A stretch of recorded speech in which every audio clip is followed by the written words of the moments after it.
pour parler des cercles invisibles et des clés pour y entrer. Je vais parler aujourd'hui de certains cercles invisibles et je vais parler de certaines clés. Les cercles invisibles. Il y a une réalité dans le monde qu'on appelle les cercles invisibles. Est-ce que vous avez déjà eu l'impression que vous essayez d'arriver quelque part, mais le cercle est fermé? Vous voulez entrer dans un milieu de personnes, mais le cercle est fermé. Il y a des cercles qui sont invisibles. En anglais, on dit « the glass ceiling ». C'est comme si tu étais limité par un plafond que tu ne peux dépasser. Les cercles invisibles existent. Et croyez-moi, ils sont nécessaires dans la vie. Un homme qui n'a pas de cercle invisible est un homme qui est voué à l'échec. C'est quoi le cercle invisible? Qui le crée? Pourquoi existe-t-il? Eh bien, c'est très simple. Vous imaginez qu'en Afrique, tout le monde est le tonton de tout le monde. On dit à nos enfants, tonton est venu, va chercher de l'eau. Mais tout le monde n'est pas le tonton de ton enfant. Demain, tu fais des histoires, tu dis c'était mon ennemi. Mais écoutez, parce que nous n'avons pas de cercle invisible. Pour vous donner une référence, Jésus-Christ lui-même, on dit qu'il avait 120 disciples. Il a envoyé 72 en mission sur 120. 72 en mission. Ensuite, il a choisi 12 pour en faire des apôtres. Même pas ensuite, il a fait avant. 12 pour en faire des apôtres. Parmi les 12, il y a 3 avec qui il est. Les 3 sont de son cercle le plus proche. Alors, lorsqu'il part à Gethsemane, par exemple, lorsqu'il va prier, parce qu'il va mourir, lorsqu'il rentre dans sa passion, il demande aux 3 de l'accompagner et il laisse les 9 autres derrière. Bon, les 9 autres, disons, Judas est déjà parti. Les 8 autres derrière. Ainsi, Jean et ses frères sont présents avec Jésus. Il y a donc un cercle invisible. Pourtant, ils sont tous les apôtres, ils sont tous les disciples. Mais Jésus lui-même, la royauté suprême, enseigne qu'il y a une nécessité d'avoir des intimes, des amis et des camarades et des gens qu'on connaît, des connaissances. Alors, même sur nos cercles sociaux, même dans nos réseaux sociaux, il est important de faire une différence. Tout le monde n'est pas ton camarade. Que tes enfants n'appellent pas tout le monde tonton. Tout le monde n'est pas papa. Il y a des gens qui sont prêts à investir dans ta vie, investir dans la vie des enfants. Eux, c'est les tontons, c'est les vrais, même s'ils ne sont pas de sang. Mais il y a des gens qui, ma foi, viennent seulement pour prendre. Tu n'as pas dit à ton enfant de l'appeler tonton. Parce que le jour où tu n'es pas là, il viendra prendre l'héritage. Et c'est ça la vérité. C'est quoi le cercle invisible? C'est la réalité de savoir qui sont tes proches, tes vrais intimes. À ta mort, quels sont ceux qui seront présents pour s'occuper de ta famille? Quels sont ceux que tu peux appeler lorsque tu as un problème vrai, qui se rendront directement à toi, vers toi? Voilà les intimes.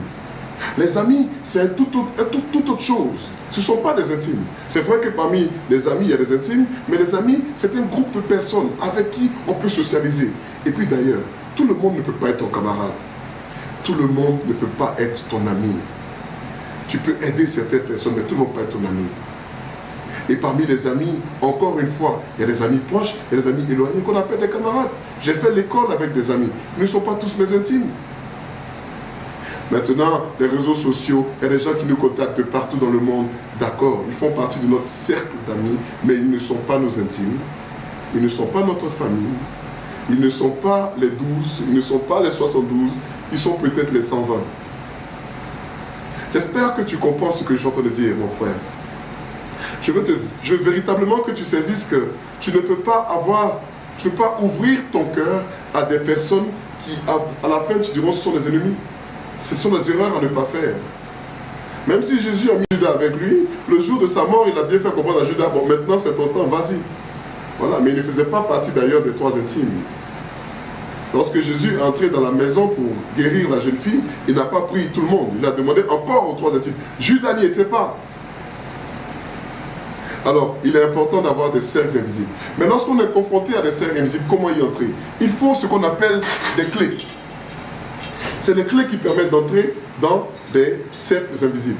Les clés, elles sont comment? Elles sont invisibles aussi. Il y a des réalités qu'il faut savoir. Je vais vous donner un exemple très simple et très concret. Votre patron s'habille en chemise pagne.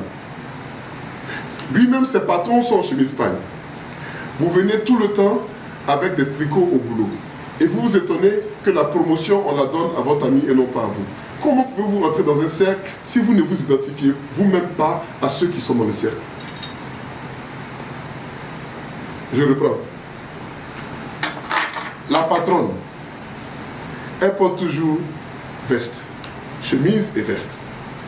Sa patronne elle-même porte chemise et veste. Quand ils font les réunions, ils font chemise et veste. Après l'after work, on est en chemise et veste. Toi, tu es en tricot.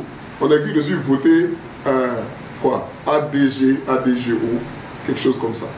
Mais quand on va faire la promotion, tu ne peux pas appartenir au cercle. Tu n'appartiens pas au cercle déjà physiquement, dans ta visibilité, dans ta manière d'être. Comment tu veux appartenir au cercle? Ça, c'est des clés. À te voir d'une certaine manière, on sait que tu n'appartiens pas. En vérité, ce n'est pas ton grand travail qui te fait rentrer dans les cercles. Il faut que tu puisses appartenir d'une manière ou d'une autre. Donc, voici la clé pour entrer dans les cercles invisibles. C'est d'appartenir avant même d'appartenir. C'est tout le secret. Ensemble, pour devenir manager, commence à te comporter comme un manager. Tu veux devenir patron, commence à te comporter en patron. On n'a pas dit de regarder tes contemporains et puis leur parler mal. C'est de tout donner des solutions, donner des idées qui font avancer la compagnie. Quand le patron voit ça, il sait que tu appartiens. Il sait que tu es dans le cercle. Voilà.